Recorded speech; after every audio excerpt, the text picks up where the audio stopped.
The sun was setting over the mountains of Colorado when Isabella arrived at the bus station in Charleston. Her hands trembled slightly as she held the only suitcase she had brought, carrying not just clothes, but also the weight of shattered dreams and a broken heart. At 28, she had never imagined she would be starting over from scratch. "Go to Charleston, my dear. There the stones tell stories and the winds carry secrets." Her grandmother Celestine's words echoed in her mind as she walked through the steep streets of the historic town. The uneven cobblestone pavement seemed to tell a different story with every step. At the small inn where she stayed, Mrs. Zephyr, the owner, greeted her with a warm smile that reminded her of her grandmother. "Ah, you have her eyes," the woman remarked, surprising Isabella. "I met Celestine many years ago. She always said her granddaughter would come one day." That night, in her simple but cozy room, Isabella reminisced about the turbulent months she had spent in Chicago. The unexpected dismissal from the advertising agency, where she had worked for 5 years, followed by the discovery of Richard's betrayal, her fiancé, with her best friend. Everything crumbled like a house of cards. In the days that followed, Isabella wandered through the historic streets, allowing herself to get lost among Baroque churches and colonial mansions. There was something magnetic in the air, as if the city itself were calling her. Her afternoons were filled with long walks to the more remote areas, where the mountains seemed to touch the sky. It was during one of these walks that everything changed. The sun was beginning to set, painting the sky with shades of orange and pink, when Isabella, physically and emotionally exhausted, sat by the side of a deserted road. The tears, held back for so long, finally found freedom. The sound started low, almost imperceptible, a distant drumming that gradually grew louder. When Isabella looked up, she marveled at the sight. A herd of wild horses was approaching, their manes dancing in the wind like silk flags.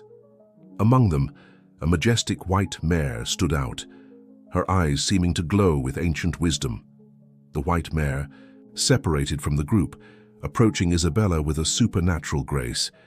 Her muzzle gently touched the young woman's face, drying her tears.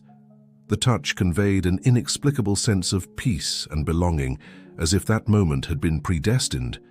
It was then that a metallic glint caught her attention. Near the mare's hooves, partially buried in the red earth, was an ancient key. Her fingers trembled as she touched it. The metal was cold, but radiated a strange energy. Intricate symbols covered its surface, seeming to shift shape in the twilight light. That night in her room at the inn, Isabella examined the key under the lamplight. The symbols resembled ancient runes, intertwining in patterns that seemed to tell a story. She dreamed of white horses running across endless fields and a familiar voice whispering, "You have found the way, my dear. Now you must find the door." The next morning, as she came down for breakfast, Mrs. Zephyr noticed the key hanging around Isabella's neck and dropped the tray she was carrying. "So it has begun," the lady murmured, her wide eyes fixed on the object. "Your grandmother was right. You truly are the chosen one." Before Isabella could question the meaning of those words, a young man hurriedly entered the inn. He introduced himself as Caius, a local historian. His brown eyes sparkled as he saw the key. "We need to talk," he said, his voice filled with urgency. "There's something you need to know about your destiny in Charleston. If this story has intrigued you, don't forget to subscribe to our channel and hit like. Tell us which city you're watching us from, and let's continue." Caius led Isabella to a small cafe on Main Street, where the aroma of fresh bread mingled with the scent of freshly brewed coffee. Through the old windows, the morning mist could still be seen embracing the colonial rooftops. "The symbols on your key," he began, leaning over the table, "are part of an ancient language known only to a select group of guardians. Your grandmother, Celestine, was one of them." Isabella felt her heart race. Her grandmother had always been mysterious about her past in Charleston, but this... Caius pulled an old book from his bag, its pages yellowed with time. As he opened it, Isabella immediately recognized the same symbols from the key, drawn with precision on the aged pages. "This is the Codex of Elements," he explained. "It documents the secret history of Charleston as a convergence point of natural energies." As they spoke, Isabella noticed that the horses she had seen the day before were now grazing peacefully in the fields visible through the window. The white mare was there, her eyes fixed in the direction of the cafe. "They are more than just animals," said Caius, following her gaze. "They are guardians too, connected to the land in ways few understand." Suddenly, an elderly lady approached the table. Her wrinkled face carried the wisdom of decades, and her eyes sparkled with ancestral knowledge. "I am Mrs. Cora," she introduced herself. "Your grandmother was my best friend, Isabella. We've been waiting for you." Mrs. Cora sat down with them and began to reveal a story that made Isabella question everything she knew about her family. According to her, Charleston wasn't just a historic city. It was a nexus, a point where the energies of the elements met in perfect balance. For centuries, guardians had protected this balance, maintaining harmony between the natural and human worlds. "Your grandmother was the guardian of fire," Mrs. Cora explained, her voice dropping to a whisper. "And that key? It's the key of elements, capable of opening portals between worlds. She hid it before she left, knowing that one day you would come to claim it." As she absorbed these revelations, Isabella began to notice subtle changes around her. The coffee cups on the table trembled slightly, and the wind coming through the windows seemed to carry whispers in an unknown language. "Something is out of balance," said Caius, his face showing concern. "Over the past few months, we've been seeing signs. The old mines are resonating with negative energy, the plants are withering without explanation, and the animals are restless." Mrs. Cora took Isabella's hand in hers. "You didn't come to Charleston by chance, dear. The call of blood is strong, and the elements recognize their guardians. Your grandmother knew you would be needed when the time came."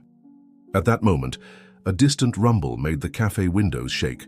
On the horizon, dark clouds began to form unnaturally, swirling in a circular pattern over the mountains. "Morgana," whispered Mrs. Cora, her face turning pale. "She is returning." "Who is Morgana?" asked Isabella, feeling a shiver run down her spine. "An ancient guardian who succumbed to darkness," replied Caius. "She seeks to corrupt the elemental nexus for her own purposes. That's why your grandmother hid the key. It's the only thing capable of sealing or unleashing the nexus's power." Isabella looked at the key around her neck, feeling its weight in a completely new way. It wasn't just a mysterious object anymore. It was a responsibility, a legacy, a mission. "You are not alone on this journey," said Mrs. Cora. "There are other guardians who need to be found. The key will guide you to them, but we must act quickly. Morgana is growing stronger, and the balance is becoming more fragile with each passing day." When they left the cafe, the white mare was still there like a silent sentinel. Her eyes met Isabella's, and in that moment, she understood that her life would never be the same. The failure that had brought her to Charleston was not an end. It was only the beginning of something much greater. The following days turned into an intense search for answers. Isabella, Caius, and Mrs. Cora set up base in the elderly woman's private library, a room filled with ancient books and yellowed maps that occupied the second floor of her colonial home. During their research, they discovered that the key symbols were beginning to appear mysteriously throughout the city. First, on the stones of the courtyard at the Church of St. Francis of Assisi. Then, on the steps of Jefferson Square. It was as if the city itself was awakening, revealing long-dormant secrets. "The symbols are a map," Caius explained one afternoon as they studied a particularly ancient scroll. "Each mark indicates the location of an elemental portal. Water, earth, air, and fire, the four pillars that maintain balance." It was during one of these study sessions that they met Maya.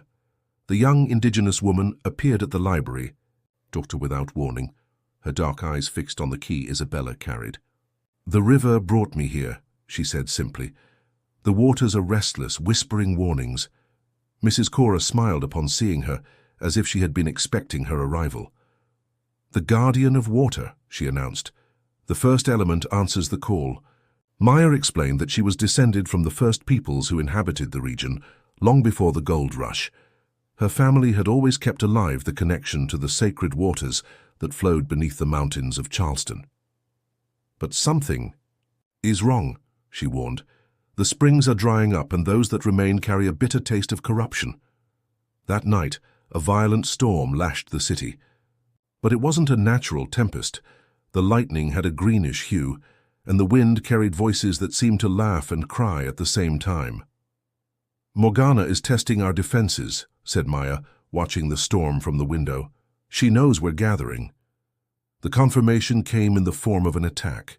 While investigating the old mines of the city, a dark force tried to steal the key from Isabella's neck. The darkness took physical form, a black mass that moved like living smoke with glowing red eyes. It was Maya who saved them, summoning a jet of water from a nearby fountain that dispersed the shadow. But the attack left a clear message. Time was running out. "We need to find the other guardians," insisted Caius, still catching his breath after the confrontation.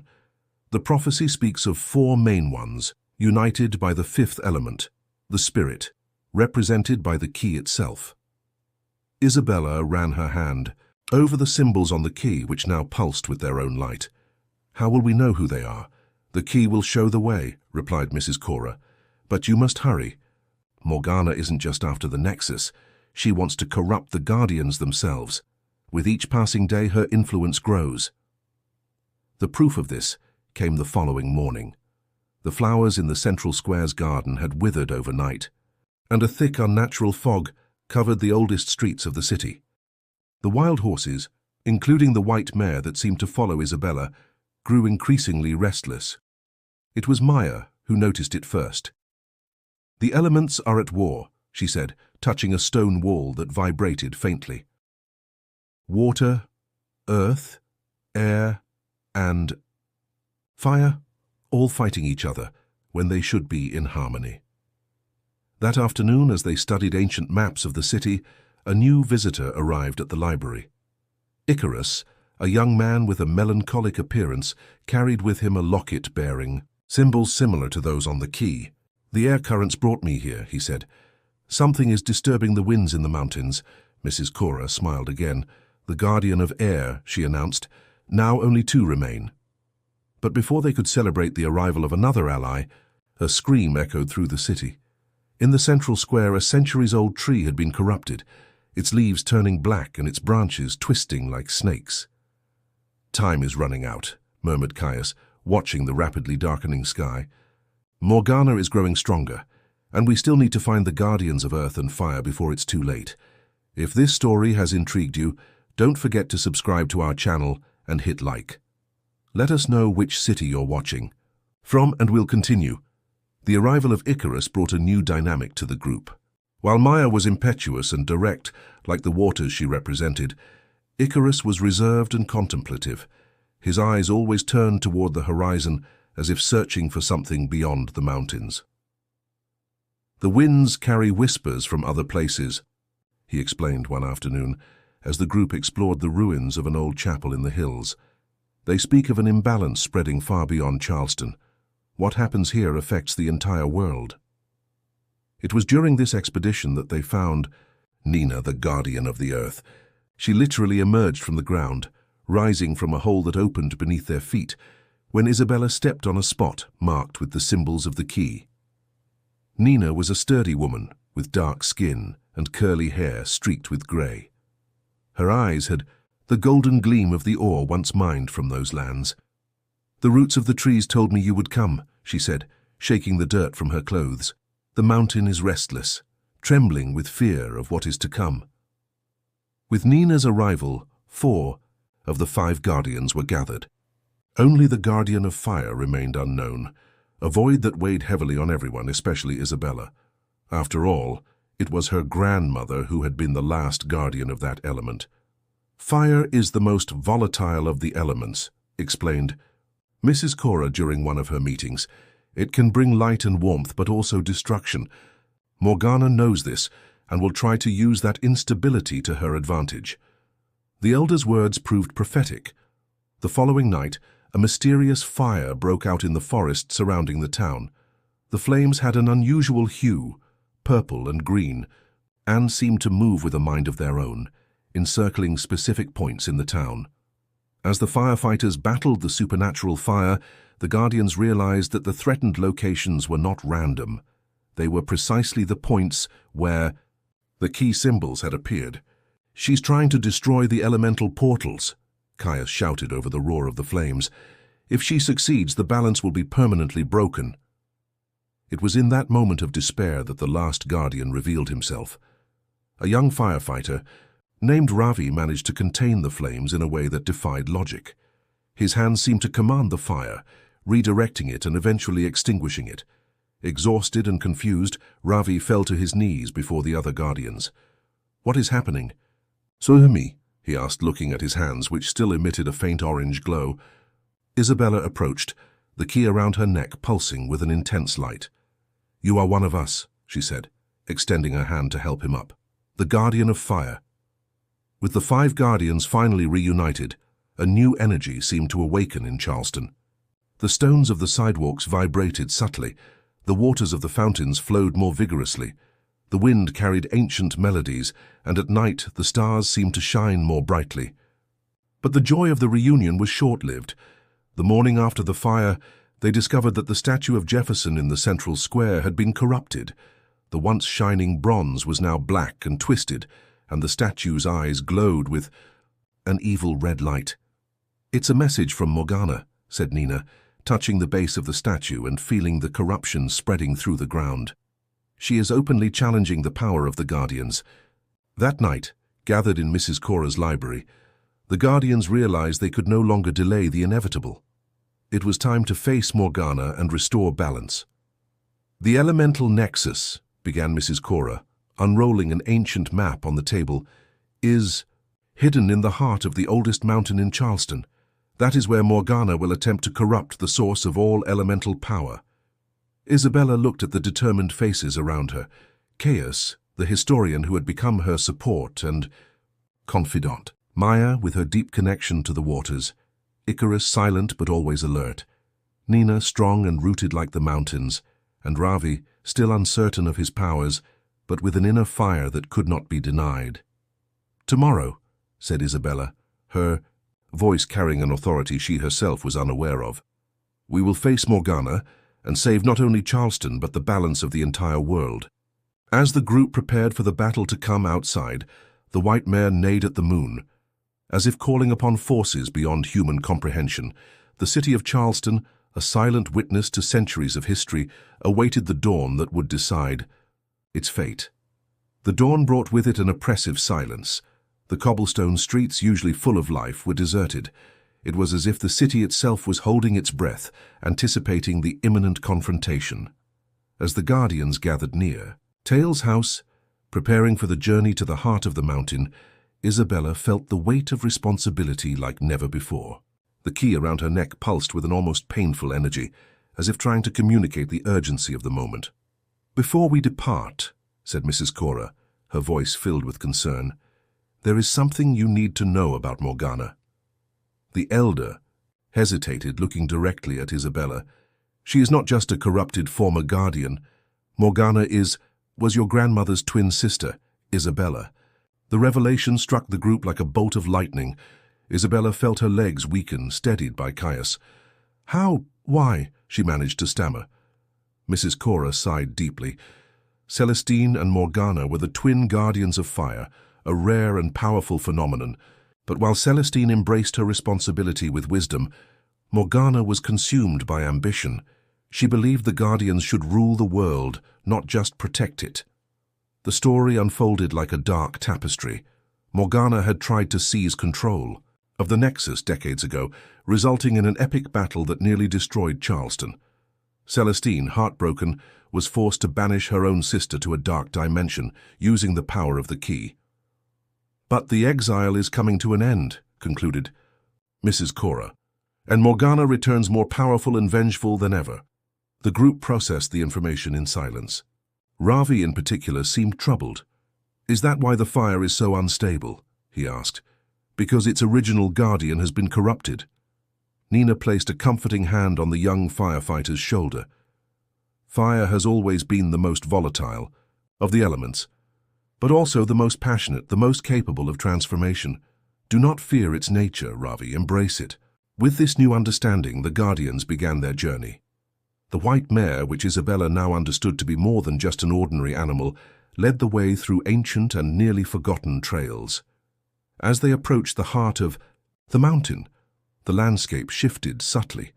The trees became more twisted, their leaves darkening as if scorched by an invisible fire. The ground beneath their feet vibrated with a malevolent energy. It was Icarus who first noticed the shadows, following them. "We are not alone," he whispered, his eyes scanning the sky. The clouds above moved in unnatural patterns, forming grotesque faces that seemed to mock the Guardians. Maya, sensing the proximity of an underground stream, used her powers to create a protective mist around the group. "This will give us some cover," she said, "but not for long." As they pressed on, they faced increasingly dangerous challenges. Trees came to life, attempting to ensnare them with branches that moved like serpents. The ground beneath their feet split into deep crevices, forcing Ravi to create bridges of fire for them to cross. It was during one of these crossings that the first direct attack came. A shadowy figure, almost incorporeal, emerged from the shadows, their eyes gleaming with an ancient malice. "Welcome, little Guardians," Morgana's voice echoed, seeming to come from everywhere at once. "Have you come to witness the birth of a new era?" Isabella felt a shiver run down her spine. The resemblance of the voice to her grandmother's was unsettling. "We've come to stop you, Aunt Morgana," she replied, surprised by the firmness in her own voice. Morgana's laughter echoed through the forest, making the trees tremble. "Ah, my dear niece, so much like Celestine, so full of noble determination. Little do you know the power that runs through your veins." With a gesture, Morgana summoned creatures from the shadows, twisted, malevolent versions of the forest animals. While the Guardians fought against the dark horde, Isabella realized that Morgana was trying to separate her from the group. "Join me, Isabella," Morgana's voice whispered, now gentle and seductive. "Together we can restore the glory of our family. We will rule not just Charleston, but the entire world." For a moment, Isabella felt tempted. The power flowing through her was intoxicating, promising to fulfill all her dreams and avenge all her past sorrows. It was Caius's voice that brought her back to reality. "Isabella, don't listen to her. Remember who you are, what your grandmother fought to protect." With a cry of determination, Isabella raised the key. A golden light burst from the object, dispelling the shadows and revealing the path to the entrance of the cave where the elemental nexus was hidden. "Quickly!" shouted Nina, using her powers to create a barrier of rock against the shadow creatures. "We need to reach the nexus before Morgana." As the group rushed toward the cave entrance, Isabella cast one last glance behind her. The figure of Morgana loomed over the forest, her eyes now fixed on the key. "This isn't over, niece," her voice echoed. "The true test is yet to come." With a racing heart and a mind full of doubts, Isabella followed her companions into the mountain, knowing that the fate of Charleston, and perhaps the world, would be decided deep within the earth. The darkness of the cave swallowed the Guardians, the air heavy with the scent of damp earth and ancient minerals. As they advanced, crystals embedded in the walls began to glow softly, responding to the presence of the key Isabella carried. "The nexus is close," whispered Caius, his voice echoing off the rocky walls. "I can feel the energy rising." Suddenly, the tunnel opened into a vast, circular chamber. In the center, floating a few meters above the ground, was a pulsating sphere of light, the elemental nexus. Streams of colored energy danced around it, representing the four elements in perfect balance. But the beauty of the moment was shattered by a cold laugh that echoed through the chamber. Morgana materialized before them, her form now more solid, yet still emanating an aura of darkness. "Ah, how touching," she sneered. "The new generation of Guardians, so young, so naive. Do you think you can stop the inevitable?" With a wave of her hand, Morgana unleashed a wave of dark energy toward the group. Maya quickly raised a barrier of water, while Icarus used the wind to disperse the malevolent energy. "Isabella," Nina shouted, "use the key. It's the only way to seal the nexus and stop Morgana." But before Isabella could react, Morgana appeared by her side, her hand outstretched. The key, dear niece. Give me the key, and I will spare your friends. Together, we can rewrite the fate of this world. For a moment, time seemed to freeze. Isabella looked at the key in her hands, then at her companions fighting bravely, and finally into Morgana's eyes, eyes that carried pain, anger, but also a deep loneliness. "Aunt Morgana," said Isabella, her voice surprisingly calm, "I understand. Your pain, the loneliness, the desire for change, the weight of a power few can comprehend." Morgana hesitated, her expression softening for an instant. Isabella continued, "But this is not the way. Balance exists for a reason. We cannot control the world, only protect it." "Lies!" roared Morgana, unleashing a burst of energy toward Isabella. But Ravi intercepted the attack, creating a wall of protective flames. At that moment, something clicked in Isabella's mind. "That's it!" she exclaimed. "We shouldn't fight Morgana. We must bring her back into balance." Understanding the plan without words, the Guardians formed a circle around the nexus.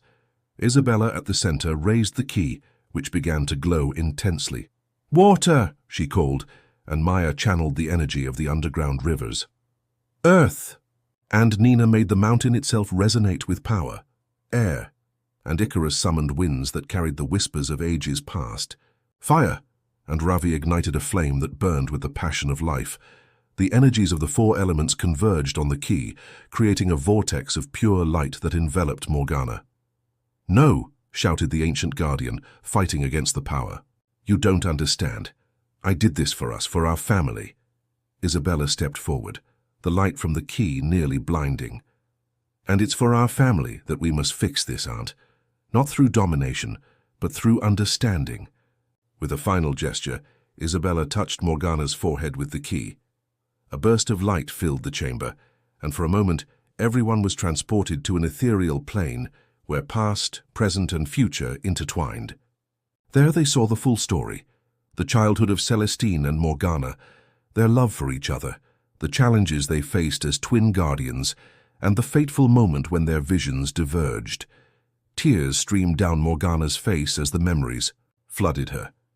"Celestine," she whispered, "I am so sorry." When the light faded, Morgana was on her knees, the darkness surrounding her slowly dissipating. Isabella knelt beside her, embracing her. "It's over," she said softly. "You're home now." In the days that followed, Charleston slowly returned to normal. The trees regained their vitality, the waters flowed crystal clear once more, and the air carried the scent of flowers again. Morgana, though weakened, began the long process of redemption. Under the guidance of Mrs. Cora and the support of the new guardians, she slowly relearned how to use her powers for good. Isabella, now fully aware of her role as the guardian of the spirit and leader of the group, looked out over the city from atop a hill. Caius joined her, intertwining his fingers with hers. "What happens now?" he asked. Isabella smiled, feeling the comforting weight of the key around her neck. "Now, we live, we protect, and we remember that true power comes from balance and understanding." As the sun set over Charleston, painting the sky with shades of gold and pink, the Guardians gathered, no longer as strangers bound by a shared fate, but as a family forged through trials and triumphs. And deep within the mountain, the elemental nexus pulsed in harmony, a silent reminder of the delicate balance that sustains not just a city, but the entire world. If this story intrigued you, don't forget to subscribe to our channel and hit like.